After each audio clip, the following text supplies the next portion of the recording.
Tá ao vivo. Boa noite, irmãos. Boa noite a todos. Sejam todos bem-vindos ao nosso estudo da Casa Amor e Perdão. Hoje um dia abençoado, dia de João Batista. E um dia muito feliz para a nossa casa também. Antes de falarmos mais um pouco, vou fazer o preparo de ambiente do livro Fonte Viva, pelo Espírito Emmanuel de Francisco Cândido Xavier, pela psicografia de Chico Xavier. Caiu o capítulo 68, Sementeira e Construção. Porque nós somos cooperadores de Deus, vós sois lavoura de Deus e edifício de Deus. Paulo 1 Coríntios, capítulo 3, versículo 9.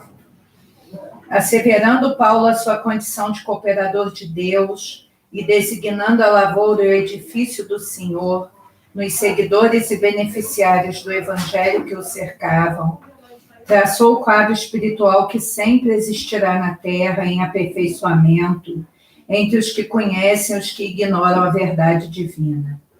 Se já recebemos da Boa Nova a lâmpada acesa para a nossa jornada, somos compulsoriamente considerados colaboradores do ministério de Jesus, competindo-nos a sementeira e a construção dele em todas as criaturas que nos partilham a estrada.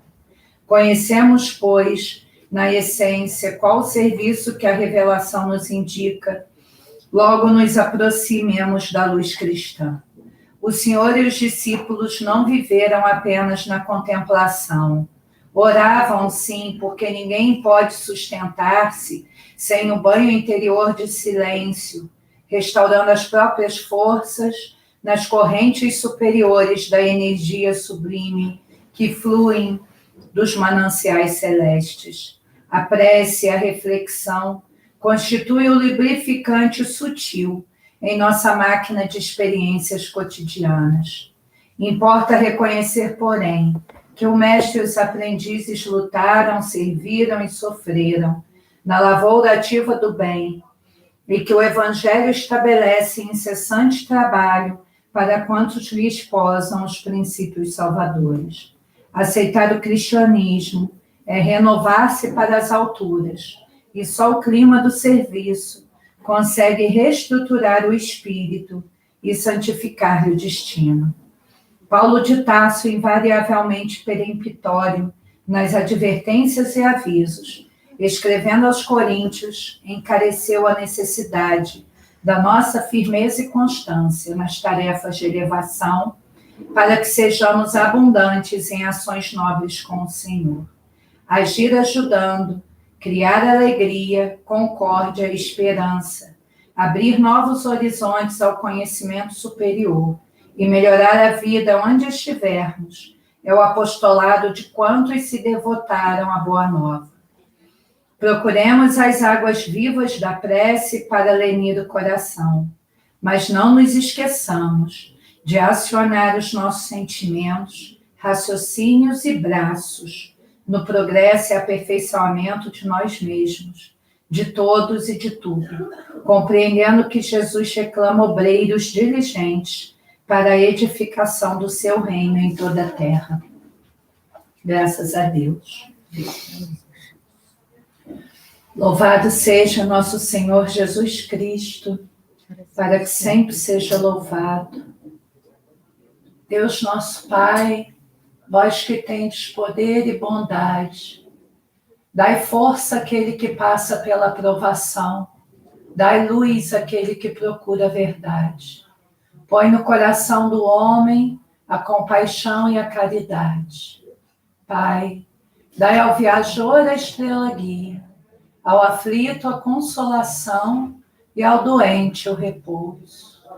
Pai, dai ao culpado o arrependimento, dai ao espírito a verdade, dai à criança o guia e ao órfão o pai. Senhor, que a vossa bondade se estenda sobre tudo que criastes. Piedade, meu Deus, para aqueles que não vos conhecem, e esperança para aqueles que sofrem. Que a vossa bondade permita aos Espíritos Consoladores derramarem por toda parte a paz, a esperança e a fé. Deus, um raio, uma só faísca do vosso amor pode abrasar toda a terra. Deixai-nos beber na fonte da sua bondade fecunda e infinita, e todas as lágrimas secarão, todas as dores se acalmarão, e um só coração, um só pensamento subirá até vós, como um grito de reconhecimento e de amor. Como Moisés sobre as montanhas, nós vos esperamos com os braços abertos, ó poder, ó bondade, ó beleza, ó perfeição, e queremos de alguma sorte merecer a vossa misericórdia. Deus, dai-nos força de ajudarmos o progresso, a fim de subirmos até vós. Dai-nos a caridade pura, dai-nos a fé e a razão, e dai-nos a simplicidade, o que fará de nossas almas um espelho, onde um dia há de se refletir a vossa santa e eterna imagem. Rogamos a todas as falanges organizadas que trabalham na prática do bem e que assistem os trabalhos desta casa, que possam nos dispensar toda a proteção, para que os nossos trabalhos do dia de hoje sejam coroados de todo o êxito. Falange de Bezerra de Menezes, com os seus médicos, enfermeiros, socorristas, falange de Mãe Maria Bendita, mentora de todas as falanges socorristas do nosso planeta. Falange de João Batista, que hoje é comemorado o seu dia. Essa falange maravilhosa, mentora de nossa casa, que envia os nossos mentores, falange de Francisco de Assis, e todas as falanges dos povos da nossa querida Ruanda, que trabalham abnegadamente pelo bem e pela paz no território da pátria do Evangelho. Pedimos ao nosso Mestre Jesus, nosso querido e amado Mestre, que nos sustente nos trabalhos de hoje através das suas falanges de mensageiros e de diletos protetores de cada um dos trabalhadores desta casa, para que somente a perfeita vontade divina se faça aqui no dia de hoje. Que assim seja e assim é, com a graça de Deus. Graças a Deus. Então, vamos abrir o Evangelho para saber o que o plano espiritual quer que a gente estude hoje.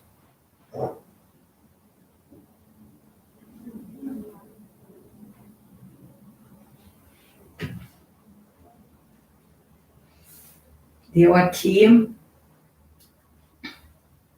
caiu em Lucas, capítulo 23, Jesus diante de Pilatos e Herodes. Essa passagem também é relatada em Mateus 27, 11 a 26, em Marcos 15, 1, e em João 18, 28 e 19, 16. Então, vamos à leitura do Evangelho. E, levantando-se toda a multidão deles, conduziram-no perante a Pilatos. Começaram a acusá-lo, dizendo: a este encontramos pervertendo a nossa nação, impedindo de dar tributo a César e dizendo ser ele mesmo Cristo, o Rei. Pilatos o interrogou, dizendo: tu és o Rei dos judeus? Em resposta disse: tu dizes. Disse Pilatos aos sumos sacerdotes e às turbas: não encontro nenhuma culpa neste homem. Eles insistiam, dizendo: ele quer dizer Jesus, instiga o povo, ensinando por toda a Judéia, começando desde a Galiléia até aqui. Ao ouvir isso, Pilatos perguntou se o homem era galileu. Ao saber que era da jurisdição de Herodes, ele o enviou para Herodes, que também estava em Jerusalém naqueles dias. E Herodes, ao ver Jesus, alegrou-se muito, pois há bastante tempo queria vê-lo. Por ouvir a seu respeito, esperava também ver surgir algum sinal da parte dele. Ele o interrogou com bastantes palavras, mas ele nada lhe respondeu. Os sumos sacerdotes e os escribas estavam presentes, acusando-o veementemente. Herodes, com suas tropas, desprezando-o e zombando dele, vestindo-lhe uma túnica brilhante, o devolveu a Pilatos. Neste mesmo dia, Herodes e Pilatos se tornaram amigos um do outro, pois havia antes inimizade entre eles. Pilatos, convocando os sumos sacerdotes, autoridades e o povo, disse para eles: Vós me trouxestes esse homem como alguém que está desviando o povo. Eis que eu, interrogando-o diante de vós, não encontrei neste homem nenhuma culpa daquilo que acusais contra ele. Nem tampouco Herodes, pois o devolveu para nós. Vede, não há nada digno de morte naquilo realizado por ele. Portanto, após corrigi-lo, o soltarei. Havia necessidade de soltar um preso durante a festa.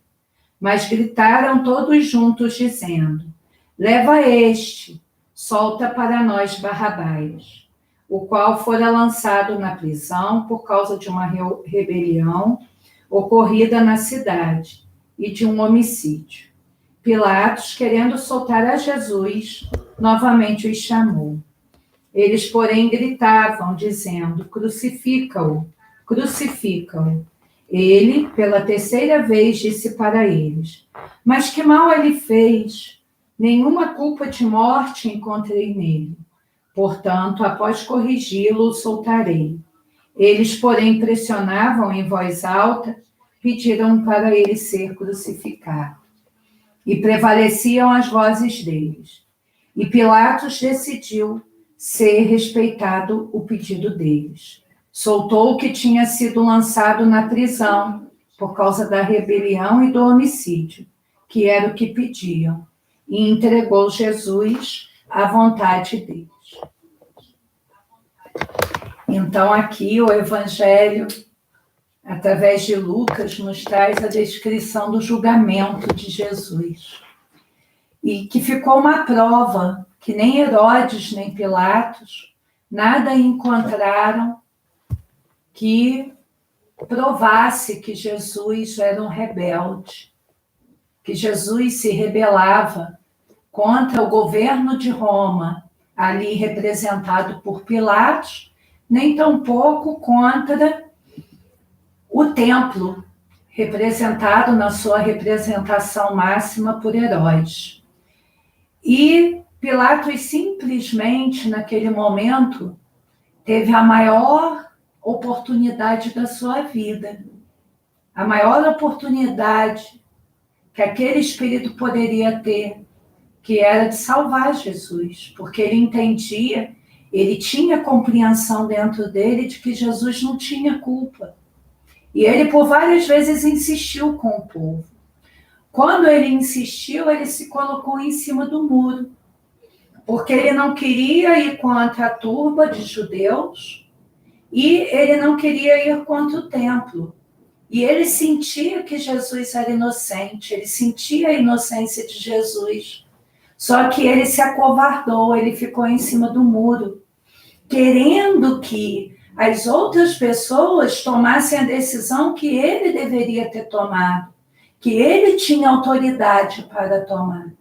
Porque ele, diante daquele povo, diante da lei daquela época, do domínio de Roma sobre a Judéia, era ele quem decidia o destino. Ele poderia ter salvado Jesus, mas ele simplesmente lavou as mãos, ele simplesmente obedeceu às turbas, por ter ficado em cima do muro.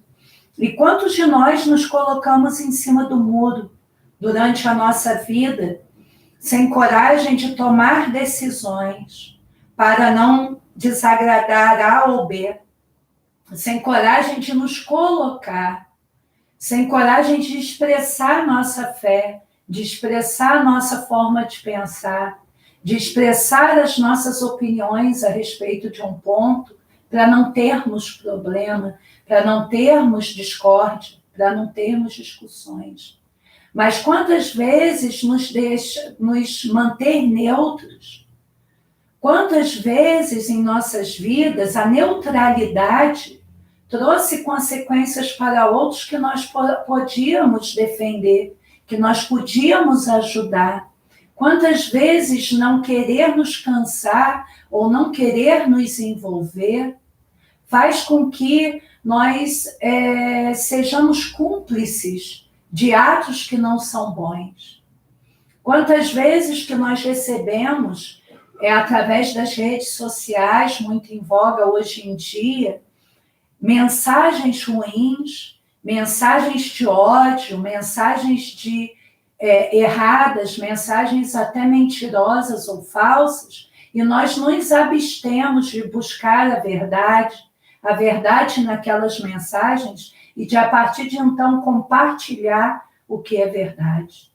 Porque nós não queremos ter trabalho, nós não queremos nos indispor, nós não queremos tomar um lado, escolher um lado. Eu já falei aqui uma vez num estudo, tem uma lenda, né? Um conto oriental, que diz que entre o céu e o inferno há um muro, e tinha um homem em cima deste muro. E as pessoas que estavam no céu gritavam para este homem, para ele pular para o lado do céu, para ele ir para o céu. Só que as pessoas que estavam no inferno nem ligavam para ele. Era como se ele não existisse. Um dia, o Satanás em pessoa estava presente naquela multidão e ele perguntou: por que vocês não me chamam para o inferno? O povo aqui do céu vive me gritando, vive me chamando, e vocês aqui no inferno não me chamam. E Satanás respondeu para ele: porque você já está no inferno. Porque essa parte de cima do muro, ela pertence ao inferno.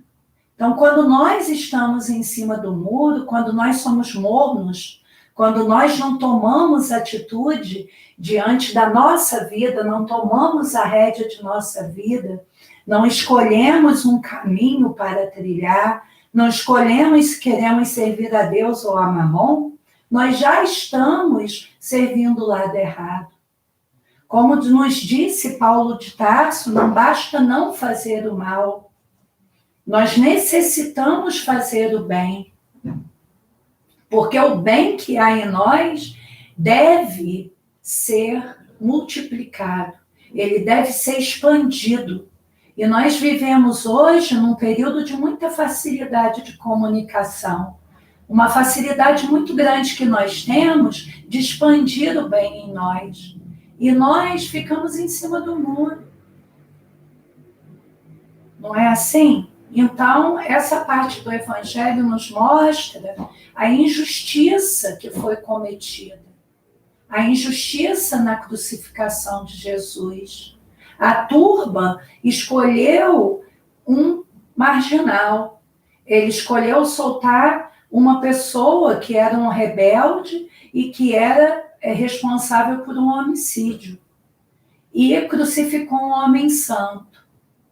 Então, hoje isso nos remete, e o plano espiritual sempre guia nossas mãos na hora de abrir o Evangelho, nos remete ao dia de hoje, ao dia em que os católicos comemoram o dia de João Batista, de São João Batista, né?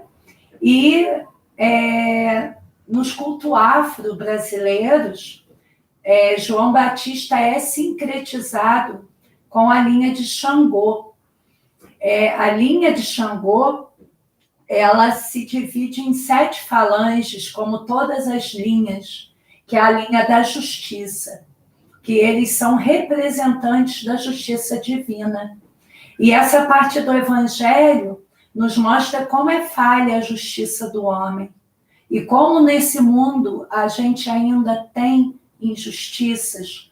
Mesmo 2000 anos depois, como nós percebemos os inocentes sendo prejudicados pelas decisões dos poderosos e aqueles que mereciam o julgamento, aqueles que mereciam serem punidos ou banidos da sociedade, continuam tendo ações, e essas ações elas são admiradas pela massa, porque isso demonstra o grau de vibração da nossa humanidade. E hoje, quando nós percebemos tudo de mal que é compartilhado, quando nós percebemos cada dia mais fake news, quando nós percebemos o descaso com a saúde, o descaso com a educação, o descaso com a nossa população carente, nós concluímos que em 2000 anos, apesar de termos evoluído tanto, essa evolução ainda não se faz a olhos vistos. Nós ainda não conseguimos perceber de maneira ostensiva a evolução da humanidade. E esses seres que hoje nós comemoramos o dia de João Batista, que um dos mentores, uma das equipes que faz a mentoria da nossa casa é enviada da falange de João Batista, é enviado direto da pessoa de João Batista. Então, a nossa casa tem uma relação muito íntima com essa falange. Nós hoje podemos trazer aqui, através dessa palavra do Evangelho, uma reflexão sobre a justiça humana e justiça divina. Como a justiça humana é diferente da justiça divina, e que, apesar das desigualdades, das injustiças, tanto no campo moral, quanto no campo social, quanto em qualquer nível, nós estamos amparados pela justiça divina. E todas as leis divinas são guardadas por agentes que irão colocar essas leis em práticas aqui no mundo dos encarnados e também dos desencarnados, que ainda residem as colônias em volta do nosso planeta. E os responsáveis a equipe responsável pelo padrão de justiça, pela execução da justiça divina aqui no nosso território terrestre, uma das equipes responsável é a equipe de João Batista. Dentro desse sincretismo, dentro da pátria do Evangelho, desse sincretismo que nos trouxe os cultos afros, principalmente da nação Nagô, nós vamos hoje falar um pouco desses seres. A falange, a linha de Xangô se divide em 7 falanges. A falange de João Batista, a falange de João Batista é a falange que é chamada, porque é usado o dialeto iorubá para definição dessas falanges. Então, nós vamos explicar, porque as pessoas ouvem esses nomes e não sabem de onde eles vieram. Nós temos um estudo linguístico no planeta de uma língua que é chamada de língua-mãe, que é o Abanyenga.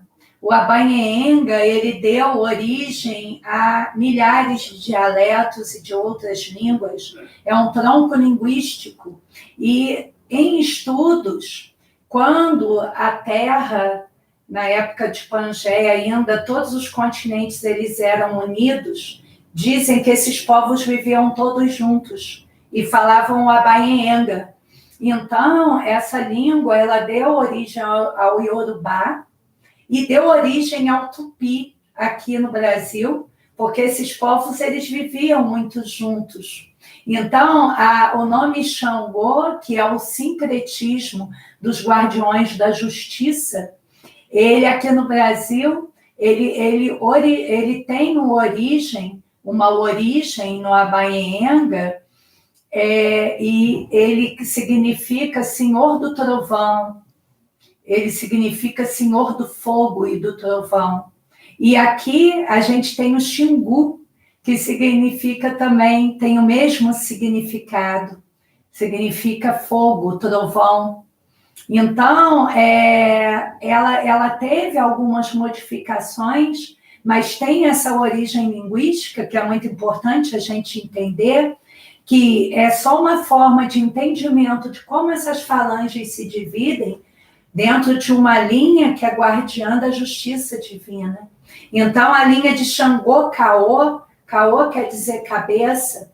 Então, a linha de João Batista, a falange de João Batista é uma das falanges dessa linha, que ela é defensora da justiça divina e é defensora da correção. É defensora, quando fala Caô, dentro de cabeça, é defensora da consciência humana. Ele vem trazer à tona a responsabilidade individual de cada um. São seres que nos levam a pensar como aqui Pilatos deveria ser pensado, como que as minhas decisões pessoais vão intervir ou interferir na decisão do conjunto no qual eu moro, daquela comunidade que eu vivo, ou de que tipo de influência positiva ou negativa eu posso ter. A linha do Caô, que é de João Batista, ele vem para o despertar da consciência.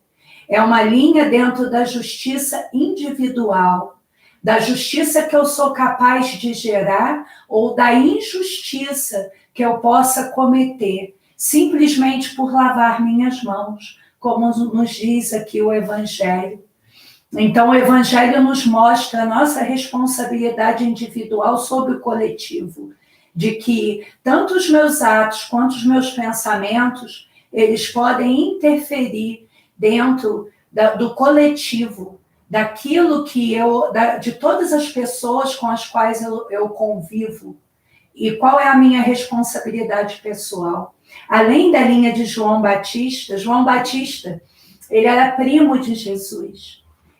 Então, quando Maria, ela visita Isabel, já com Cristo em seu ventre, com Jesus em seu ventre, João Batista se movimenta e ele anuncia ali a vinda do Messias. E as pessoas, como estava lá, que o profeta Elias, ele dizia que viria o Messias, e eles achavam que João Batista era o Messias, não é? Só que, na verdade, João Batista foi reencarnação de Elias, que ele veio para o advento do Evangelho e veio para fortalecer o cristianismo. Ele era um homem do deserto, ele era um homem meditativo, ele levava, e ele era muito justo e muitas vezes rígido. Ele é muito julgado dentro dos estudos antropológicos do seu isolamento e da sua forma de viver. Ele comia gafanhotos, ele se cobria com peles de animais. Ele vivia muito isolado no deserto e depois ele passou a pregar e foi pedido a ele que ele batizasse os homens. O batismo, ele tem o sentido de renascimento, porque quando nós nascemos da água do útero de nossas mãos, do líquido aminoático, não é? E depois, no batismo, nós renascemos, é um renascimento para Deus, é um renascimento para o Espírito, então tem essa simbologia. E João foi dado esse codinome dele de Batista pelo fato dele ter batizado o próprio Cristo. O Cristo humildemente sabia de qual era a missão de João, que era de reapresentar, apresentar aqueles seres encarnados a Deus, despertar a consciência deles, despertá-los para a realidade espiritual deles, despertá-los para a realidade de espírito, e Jesus, ele se colocou para ser batizado por João. Tem uma música nos cultos afros que canta assim: ó, que lindo batizado foi no Rio de Jordão. Ó, que lindo batizado foi no Rio de Jordão, onde João batizou Cristo. Cristo batizou João, aonde João batizou Cristo. Cristo batizou João. Aí a gente pensa assim, lá nos evangelhos está descrito o batismo de João Batista. O batismo do Batista, ele foi muito mais do que se Jesus afogasse a cabeça de João na água para batizá-lo. João afogou Jesus, não é? Mergulhou Jesus na água para batizá-lo, e diante daquela grandeza daquele ser, daquele espírito que ele se destacava muito além daquele corpo encarnado, a aura dele alcançava um espaço imensurável. Dentro daquela energia de Jesus, houve o despertamento de João, a finalização do despertamento para a missão que ele tinha vindo trazer e que seria legada à humanidade, que seria uma missão de defensor da justiça divina, de defensor do correto, de defensor da correção, da integridade, da ética. Então, essa é a história de nosso querido João Batista, que foi batizado, despertou sua consciência pelo próprio Cristo. E ele é o único santo da liturgia católica que o seu dia é comemorado não no dia da sua morte, sim no dia do seu nascimento. O nascimento de João Batista foi, segundo a tradição, dia 24 de junho. Então, uma das outra falange da linha de Xangô é a falange de Xangô Agojô. Agojô quer dizer Senhor da Terra. E essa falange tem como mentores no astral superior São Pedro e São Paulo.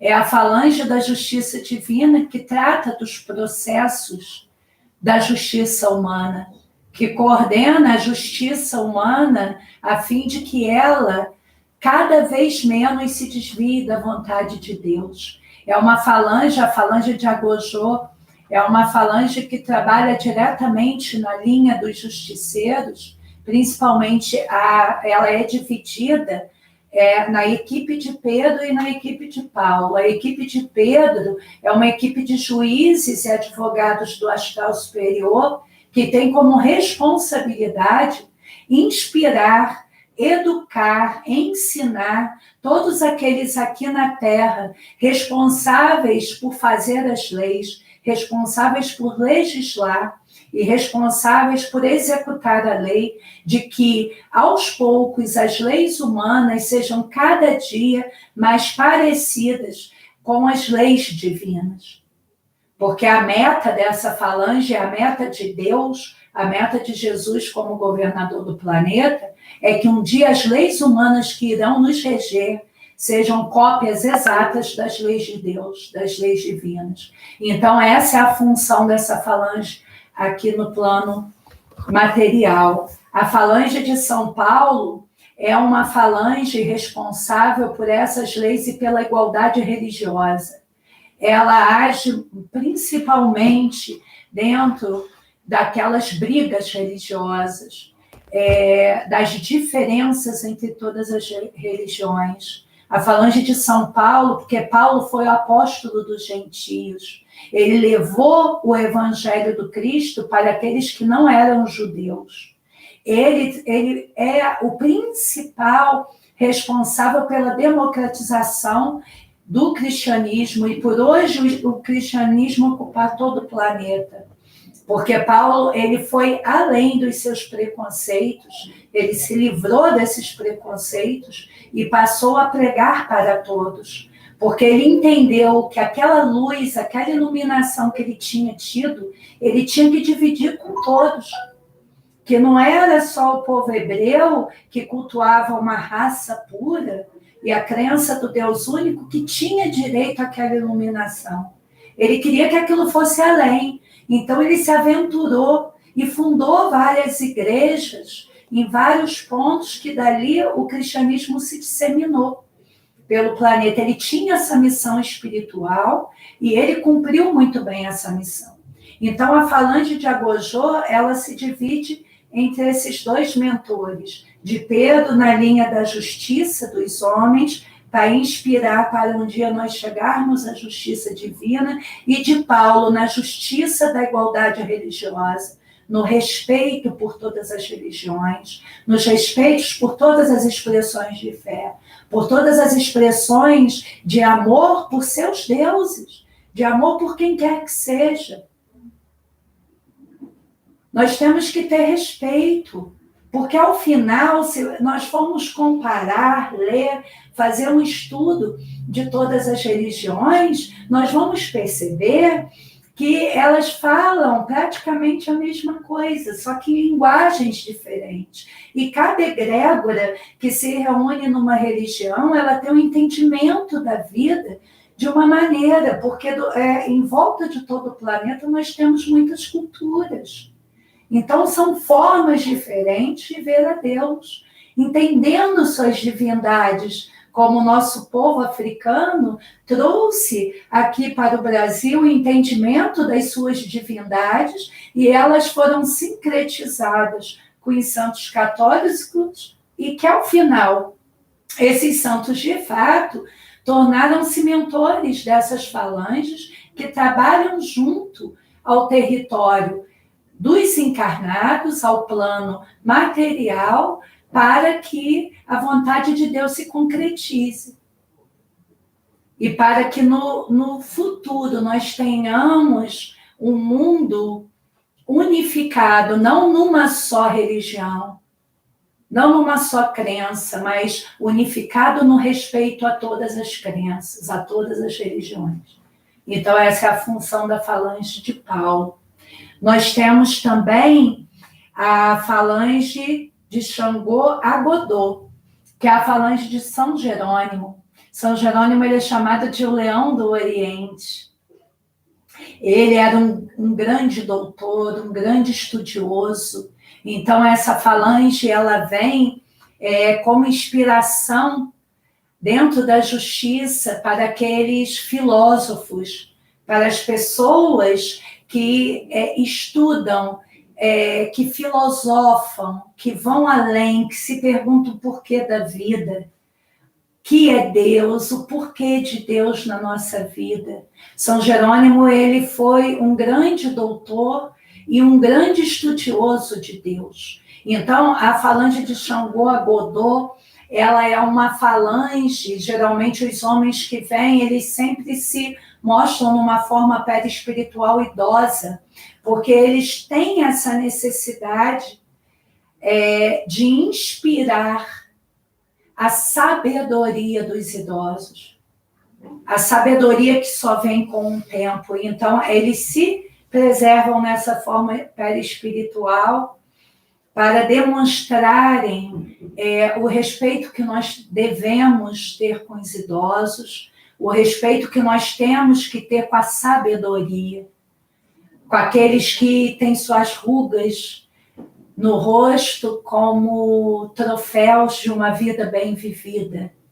São Jerônimo, ele é o mentor dessa falange de Xangô Agodô, que quer dizer os velhos homens da lei, os velhos homens da justiça, os filósofos, os sábios, os estudiosos, os professores.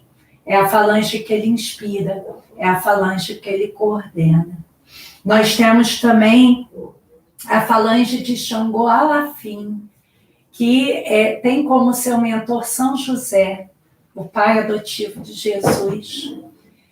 É uma falange da justiça em família, da justiça divina responsável pelas reencarnações daqueles inimigos nas famílias, daqueles que ainda não conseguiram aparar as suas arestas. A falange de São José, ela é uma falange de Xangô Alafim, é uma falange amorosa, que sonha e que vibra e que trabalha pela união familiar dos povos.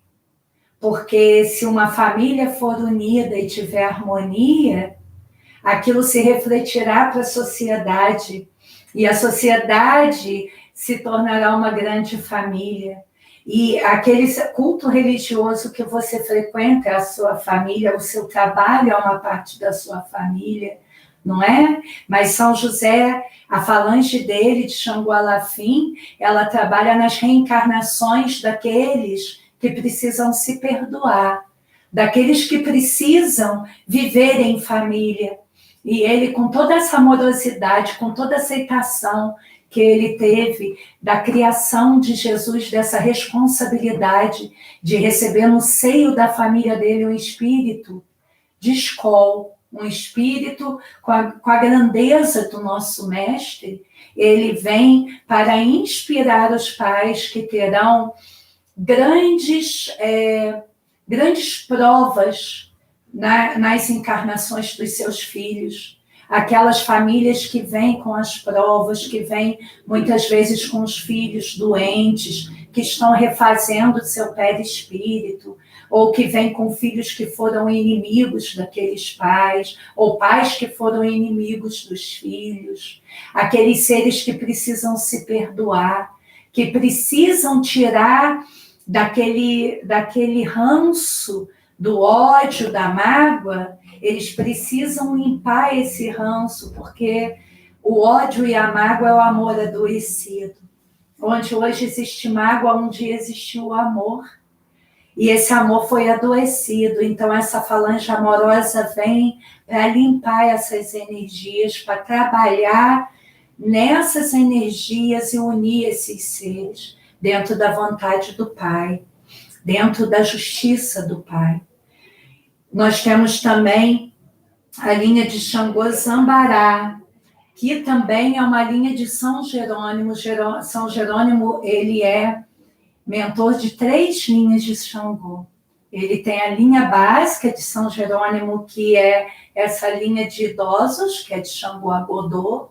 Tem de Xangô Zambará, que é quando São Jerônimo ele se mostra sem camisa, ele se mostra desnudo, ele se mostra a imagem dele sem camisa, é a imagem dele desnudo dos seus preconceitos, dos seus padrões, das suas teologias, e é aberto para o mundo.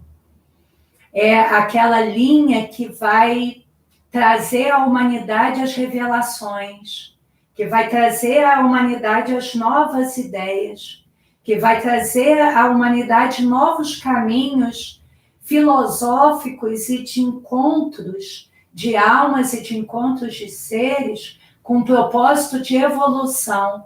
É uma linha muito ligada às artes, que vem inspirar nos seres as artes, porque a arte é divina.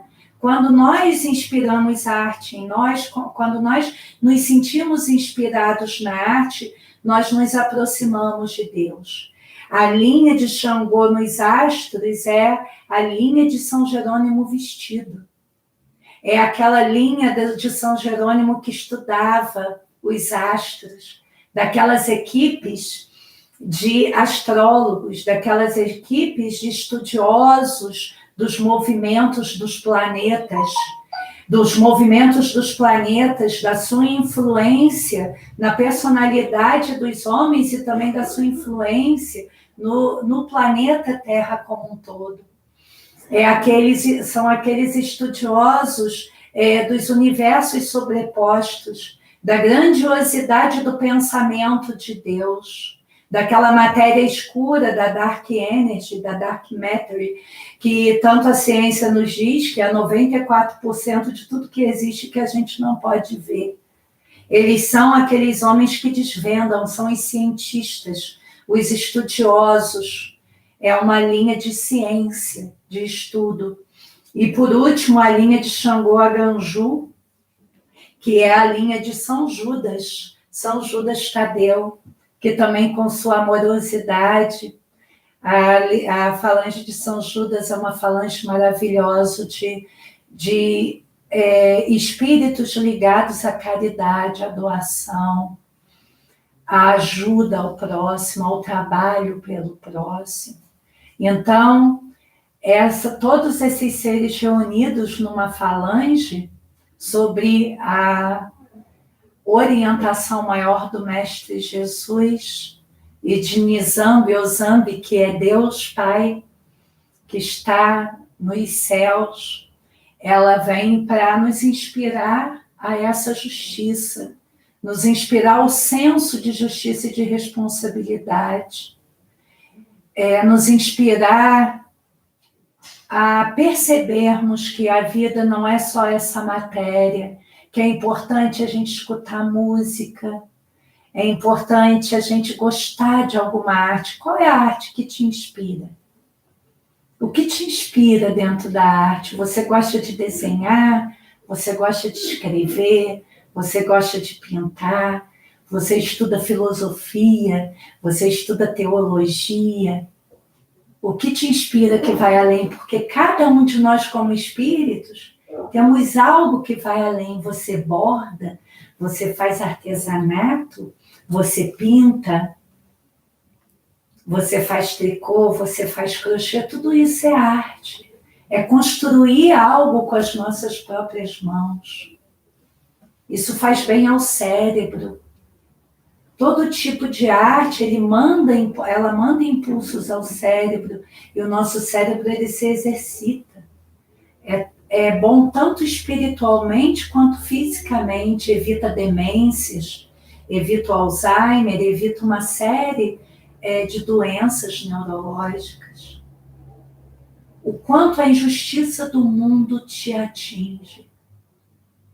O quanto você é justo. O quanto a injustiça do mundo te afeta, ou você passa à margem daquela injustiça. O quanto de empatia você tem, porque a gente percebe isso. Quando algo de fora nos atinge, positiva ou negativamente, é sinal que temos empatia. Um dos nossos mentores nos ensinou isso na aula de segunda. Aqueles espíritos psicopatas, eles não... A característica principal da psicopatia é não conseguir ter empatia. Então, se o outro está cortado, está machucado, está ferido perto da pessoa, a pessoa não sente, ela não tem vontade de ajudar, ela não sente. Então, qual é o grau de empatia que eu tenho por aqueles que sofrem? O quanto aquilo me atinge, o quanto eu tenho vontade de ajudar, o quanto eu divido o que eu tenho, não é? Isso tudo, esses espíritos abnegados que trabalham no plano astral, eles nos inspiram a todos os momentos. Eles inspiram aqueles que são responsáveis pelas leis, eles inspiram médicos, eles inspiram artistas. Eles inspiram, nós somos inspirados pelo plano espiritual a todo momento, para que haja um despertamento em nós, para que nós renasçamos para o plano espiritual, para a vida espiritual, como João renasceu, como João teve o seu despertamento ao batizar Jesus. Então, o quanto eu permito, o quanto eu vou até a beira do rio e me permito ser batizada. O quanto eu estou aberto para esse batismo. Porque o batismo pode ser diário, a gente renasce a cada dia. É isso que essa falange divina, o padroeiro da cidade de Nova Friburgo, né, vem nos ensinar. E é muito lindo ele ser o padroeiro, porque ele também é o senhor das pedreiras. Ele é o manipulador das pedras do reino mineral. Então, o Friburgo tem um padroeiro certo, porque nós temos tantas pedras, não é? Então, vamos, nesse dia, nessa egrégora, nesse dia em que a gente se reúne para lembrar da história desse homem e de todos esses homens que eu citei, vamos nos perguntar no dia a dia o quanto estamos sendo justos, ou o quanto estamos lavando nossas mãos, ou o quanto estamos deixando de lado. Às vezes a gente fala assim na nossa família, eu não quero mais saber de fulano, não. Larguei de mão. Quantas vezes a gente fala isso? Largar de mão é lavar as mãos, é ficar em cima do muro, é repetir o ato de Pilatos. Se os seres são colocados em nossas vidas, é porque não é para a gente largar de mão. São nossos desafios evolutivos, nossos professores evolutivos.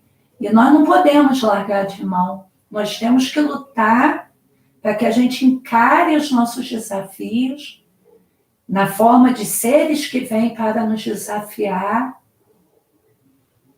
para que a gente possa corrigir os erros do passado. Que muitas vezes aquele ser que hoje nos dá problema, ontem foi agredido por nós, foi injustiçado por nós. Porque a justiça divina, ela é soberana, ela é certa, ela é correta, e ela está acima da justiça dos homens. Ao final, a injustiça que existe aqui no planeta, tudo isso será corrigido pela justiça divina, através da lei do livre-arbítrio, da lei da causa e efeito. Então, não existe não tem como nós nos desviarmos da lei. Nós podemos nos desviar por um tempo, mas depois nós seremos chamados a julgamento. E, ao final, o que vai nos julgar é o tribunal das nossas próprias consciências. Aquele juízo final, aquele julgamento é a nossa culpa que nos leva para o umbral. É a nossa dor que nos puxa para os umbrais. Não é Deus.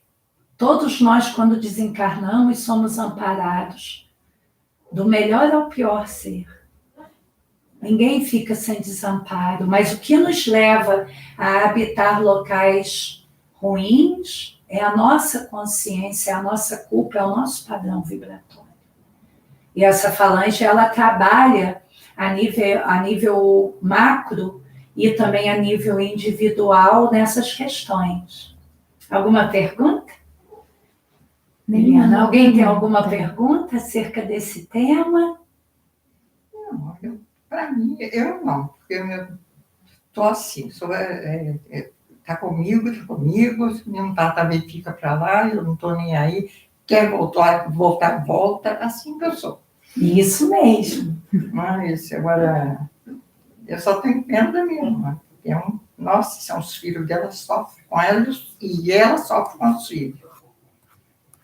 Nossa irmã Maria de Lourdes está dizendo aqui que ela cumpre muito, que ela está aqui com a gente, nossa querida, ela cumpre muito essa parte da justiça, ela tem esse sentimento de sempre acolher e de sempre perdoar, mas que ela tem um caso na família que não é bem assim, que os filhos da irmã dela, os sobrinhos dela sofrem com a irmã e a irmã sofre com eles.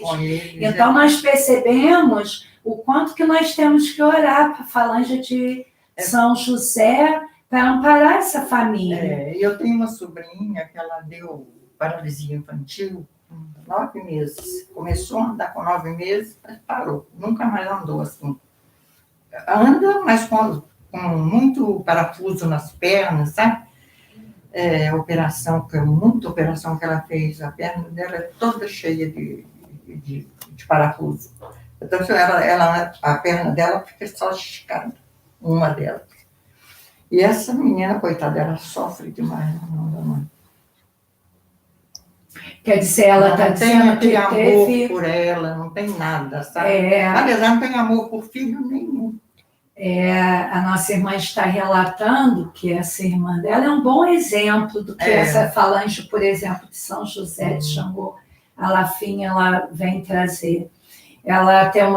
Essa irmã tem uma filha que teve paralisia infantil, passou por diversas situações de cirurgias, e ela não consegue andar, tem muitos parafusos, muitos implantes nas pernas. Ela conseguiu formar, né? E mesmo assim ela se esforçou, se formou, e que a mãe não conseguiu criar um vínculo de amor com essa filha e com nenhum dos outros filhos. Então, vejam bem, a justiça divina, ela colocou na vida dessa irmã que estava capacitada para isso, esses seres, esses filhos, para que ela cuidasse, para que ela orientasse e para que, sobretudo, ela amasse, porque a função do pai e da mãe não é só cuidar, não é só levar para a cirurgia, não é só pagar o médico, é fazer isso tudo com amor, não por obrigação, porque o que nos desperta é o amor, porque é isso que é profundo nos seres. E quando isso ocorre e aquele ser é trazido doente para o seio de uma família, para que essa família se desperte na sua compaixão e assuma a criação daquele ser através do amor e até da caridade não consegue, porque esses espíritos, eles estão muito embrutecidos ainda e estão desperdiçando uma grande oportunidade. Então, é preciso muita oração. Quando vocês tiverem esse exemplo, nós precisamos orar muito para esses seres, muito, porque é uma grande oportunidade que falanges inteiras trabalharam e lutaram para que aqueles seres se reencontrassem, e são oportunidades perdidas pela falta desse elo, pela falta da empatia, pelo egoísmo, não é? Então, essas falanges, elas vêm para dissolver esses problemas espirituais. É nesses pontos que elas trabalham. Né? Alguma pergunta? Não, só tem um comentário. Ela é com todos os filhos, é assim. E os filhos também com ela. Porque a gente dá o que ela não recebe. gosta dos filhos. Essa menina que teve paralisia, ela era muito revoltada. Aí depois ela começou a ler os livros, né, desses romance, essas coisas assim, tudo que é do passado. Aí ela pegou e agora não, agora ela aceita do jeito que ela é. Graças a Deus. Mas ela não aceitava, agora ela aceita. Ela tem outro pensamento, outra situação. Graças a Deus. Graças a Deus. Tem agradecimento só aqui. A Tereza Daniele disse que é muito triste saber que os homens ainda não sabem o que é o amor de verdade. Precisamos de muita oração. Tereza, a Tereza Cristina colocou que é muito triste saber... Tereza Daniele. Perdão, Tereza Daniele colocou que é muito triste os homens ainda não terem conseguido, nós todos, né, alcançar o amor verdadeiro, o amor incondicional de Deus por suas criaturas. O próprio nome já diz, ele é incondicional, ele não impõe condições para amar. Nós podemos ter a falha que for, a partir do momento que o nosso interior ele muda, nós somos perdoados, como foi dito no estudo pelo Marcelo da semana passada, que um ato de amor encobre uma multidão de pecados. Esse é o amor incondicional. Deus espera ansioso pela nossa mudança para poder nos acolher. E o amor incondicional é um tipo de amor que, infelizmente, a gente ainda não conseguiu alcançar, mas eu creio que um dia a gente vai conseguir. Porque ele não impõe condições para amar. Ele é aquele amor que nós vemos muito. Nós temos uma equipe aqui na casa com experiência no trabalho com os menores infratores, encarcerados, e a gente percebe o amor incondicional das mães daqueles seres. A gente vê que aqueles meninos estão ali presos, eles cometeram atos ilícitos, muitos já cometeram até homicídios, e as mães não os abandonam. Elas estão sempre ali, às vezes elas são de outras cidades, elas têm problemas seríssimos financeiros, elas dão o jeito delas e vão lá visitar seus filhos na prisão no dia de visita. Com uma abnegação, um sacrifício, elas não perdem a esperança naqueles filhos. Elas não perdem a esperança de que eles vão melhorar. Aquilo ali para a gente é uma representação do amor puro, do amor incondicional. Porque não que elas apoiam o que o filho fez, não, elas não apoiam. Elas até aceitam que eles estejam cumprindo pena, mas elas não abandonam. É uma coisa que toca o nosso coração, é um aprendizado muito grande, um exemplo muito grande de amor incondicional. É muito bonito esse amor. E a gente percebe que a gente está muito longe de alcançar o amor incondicional. Nos nossos relacionamentos mesmo, a gente pensa assim, eu vou ficar com fulano sim, eu vou amar, mas desde que ele haja assim, mas ele tem que mudar aquilo, ele tem que melhorar naquilo, ele tem que fazer desse jeito. E o amor mesmo, ele não exige mudança. Porque a gente sabe que a gente não muda ninguém. A gente não muda o outro. A gente não pode se unir numa relação com esperança de que nós vamos conseguir mudar o outro. Porque não vai dar certo. Eu só modifico a mim mesma na minha caminhada. E cada um é responsável por se modificar. E quem ama verdadeiramente aceita o outro do jeito que ele é. Eu tenho uma amiga que ela já desencarnou muito jovem, por causa do câncer de mama, a Cássia, e nós somos ainda muito amigas, porque eu sei que ela está no bom lugar e onde ela estiver, ela tem a capacidade de olhar sempre por mim. Essa minha amiga, ela tinha uma família muito interessante. E eu adorava ir para a casa dela, era lá no Rio de Janeiro, em Bento Ribeiro. E era assim, a mãe dela era médium do candomblé. O pai dela era pai de santo de Umbanda. O irmão dela era pastor da Igreja Batista.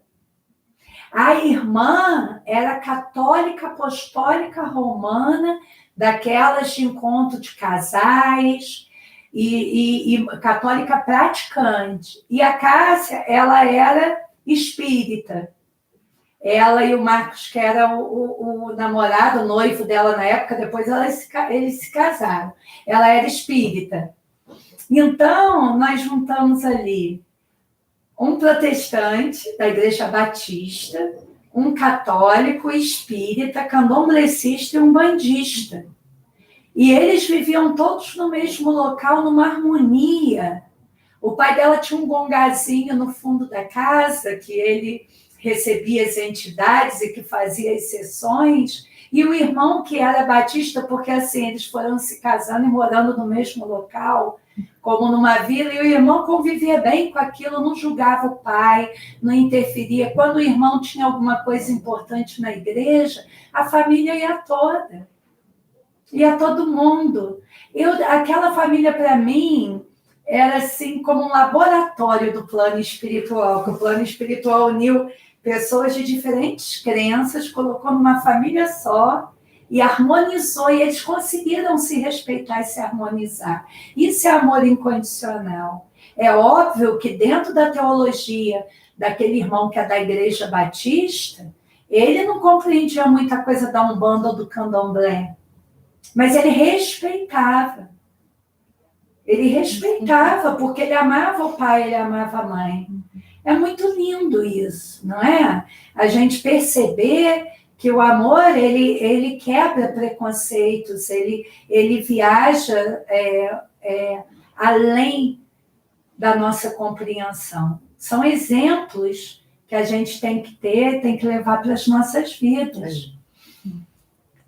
Só agradecimento mesmo, não tem pergunta, não. Nós que agradecemos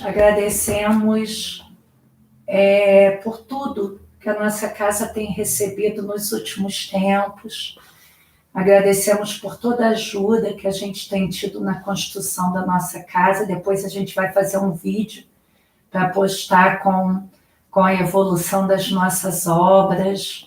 Nós agradecemos todas as ajudas de cobertores que nós recebemos, de alimentos, de fraldas, de tudo que a gente recebe dos amigos que frequentam a casa. A gente está muito ansioso para a inauguração do nosso novo espaço.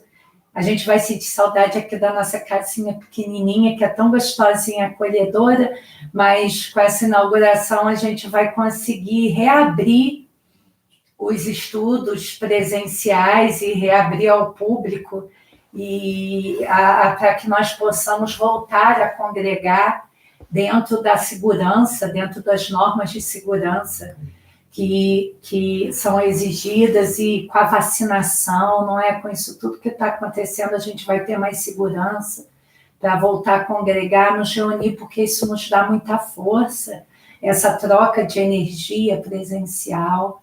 Então, nós agradecemos a todos que têm nos ajudado e vamos fazer nossa prece final, pedindo ao plano espiritual, lembrando em quem ainda não colocou a aguinha, ainda dá tempo de ir lá pegar o copo d'água, a garrafinha para o plano espiritual fluidificar, sabedores que vocês são de que o plano espiritual estará aí na casa de vocês, fluidificando a água, dando passe, não é? Porque nós fomos instruídos a fazer o estudo nesse dia do Evangelho, e o plano espiritual vai até a casa de vocês e cuida de vocês. E nós queremos também aproveitar aqui para falar, né, da grande importância, o que sempre os nossos orientadores espirituais, eles nos dizem, dentro do processo obsessivo, não é? E dentro do tratamento da desobsessão, a importância do estudo do Evangelho, a importância do estudo. Para quê? Para melhoria do nosso padrão energético. Há irmãos que estão há muito tempo no nosso tratamento de desobsessão e questionam muito isso. E se perguntam, por que eu estou há tanto tempo tratando? Por que eu ainda não tive alta? O plano espiritual, ele tem assim, uma visão muito grande. E, às vezes, os processos obsessivos que são tratados ali, eles são muito profundos, eles vêm de séculos. E, às vezes, aquele obsessor que é o responsável maior, que é o mentor daquele processo, ele vai enviando para a mesa os seus subordinados, porque eles formam equipes, e, na verdade, eles ainda não foram trazidos. E também, durante o tratamento de desobsessão, nosso orientador até nos explicou na última sessão que não são só os obsessores que são tratados, não é? Às vezes, processos obsessivos, até de autoobsessão, trouxeram para as nossas vidas fatores de doenças, fatores de desequilíbrios emocionais, desequilíbrios psiquiátricos, e que eles são de cunho espiritual, de fundo espiritual. Então, e para tratar essas questões não é rápido. Há um tempo, mas o que é determinante na melhoria dos seres e o que é determinante para que haja uma melhora efetiva e uma alta real é a mudança de padrão vibratório. Então, por isso que é tão importante, no dia da desobsessão, que já está sendo feita lá fora, o estudo do Evangelho. Por quê? Porque com o estudo, nós vamos aos poucos encontrando inspiração nas palavras dos evangelistas, encontrando. Os espíritos nos dizem que o Evangelho tem tudo que a gente necessita aprender para a nossa reforma íntima. Gandhi uma vez disse que se toda a obra religiosa do mundo se perdesse e só o Sermão da Montanha se salvasse, que nada estaria perdido. Que nada estaria perdido. Então, é por isso que esse é o nosso apelo e esse é o nosso pedido, em que ele seja divulgado para aqueles que estão em tratamento, aqueles que nos assistem, que estão fazendo tratamento para os seus entes amados, divulguem o Evangelho para eles, divulguem esse estudo, tentem fazer o culto do Evangelho no lar, nas suas casas. A gente fala tanto da importância do culto do Evangelho, porque a gente só melhora a nossa vida com mudança de atitude, com mudança de rotina. É igual quando a gente quer emagrecer, né? Se a gente não muda os nossos hábitos alimentares e se a gente não passa a ter um padrão de exercícios, não sai da nossa zona de conforto, a gente não vai conseguir. Não adianta, às vezes, a gente pensar que a casa espírita vai resolver todos os nossos problemas. Essa responsabilidade é individual. Nesse trabalho de desobsessão, um dia a gente vai fazer um estudo mais a miúde a esse respeito, a gente está aprendendo isso com o plano espiritual, são tratados dos nossos vários corpos que nós temos, que são tratados os 4 corpos base, que é o corpo físico, o psicossomático, o corpo mental, o corpo astral. Eles são tratados durante o tratamento da desobsessão. Então, são tratadas nossas ideias fixas, miasmas, parasitoses, não é só o tratamento obsessivo, é um tratamento profundo, é um tratamento que nos alegra muito poder participar, poder ter aquela experiência, o aprendizado que ele nos traz. Cada dia é um dia diferente, é maravilhoso. A gente aprende com os nossos irmãos que aqui são trazidos a ter mais tolerância nas nossas famílias, a ter mais paciência na nossa vida pessoal, a ter mais compreensão até das falhas do outro e das nossas falhas pessoais. Então, é muito importante esses estudos, e nós percebemos que, sem cobrança, mas não há um movimento tão grande e disciplinado nessa questão, não é? Da parte do estudo. Que às vezes é até meio chatinho, eu sei que no dia que eu dou pode ser um pouquinho chatinho, porque eu sou tímida demais diante de câmera. Às vezes eu já apresentei peça de teatro, que eu tenho uma peça de teatro infantil, apresento palestras, já apresentei no Teatro Municipal aqui mesmo, com mais de 600 pessoas, 800, aí aquilo ali parece que não tem ninguém ali na minha frente. Quando eu vejo esse negócio enquadrado, eu fico gaga, eu não sei o que eu faço com a minha mão, é terrível. Eu não falo direito não, mas eu me esforço, porque foi a maneira que a casa encontrou da gente começar a continuar cumprindo a nossa missão, a missão dessa casa, que também é uma casa-escola. Então, vamos agora fazer a nossa prece, meditar sobre os aprendizados de hoje, Já deu um tempo para aquele que tinha esquecido da aguinha pegar água. E vamos nos colocar em oração, pedindo a Deus, Pai Todo-Poderoso, e aos seus trabalhadores, as falanges organizadas que trabalham na prática do bem, que estejam nos nossos lares, no lar de cada um de nós, nesse dia de evangelho no lar, fazendo um campo fluídico, magnético, protegendo a nossa casa de tudo aquilo que não for da perfeita vontade de Deus para as nossas vidas. Senhor, fazei de mim um instrumento de vossa paz. Onde houver ódio, que eu leve o amor. Onde houver ofensas, que eu leve o perdão. Onde houver discórdia, que eu leve a união. Onde houver dúvidas, que eu leve a fé. Onde houver erro, que eu leve a verdade. Onde houver desespero, que eu leve a esperança. Onde houver tristeza, que eu leve a alegria. Onde houver trevas, que eu leve a luz.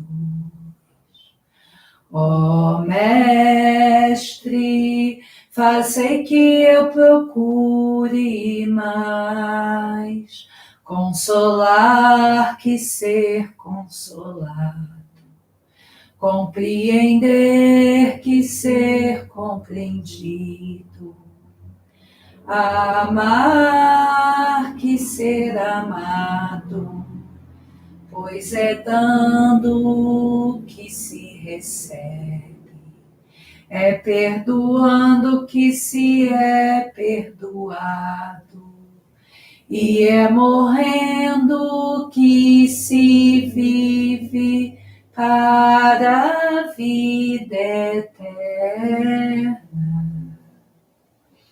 Pai nosso que estás no céu, santificado seja o vosso nome, venha a nós o vosso reino, seja feita a vossa vontade, assim na terra como no céu. O pão nosso de cada dia nos dai hoje, perdoai as nossas ofensas, assim como nós perdoamos a quem nos tenha ofendido. E não nos deixeis cair em tentação, mas livrai-nos de todo mal. Ave Maria, cheia de graça, o Senhor é convosco. Bendita sois vós entre as mulheres, bendito é o fruto do vosso ventre, Jesus. Santa Maria, Mãe de Jesus, rogai por nós, os pecadores, agora e na hora de nossa morte. Amém. Fiquem com Deus, meus irmãos, até semana que vem. Boa semana para vocês.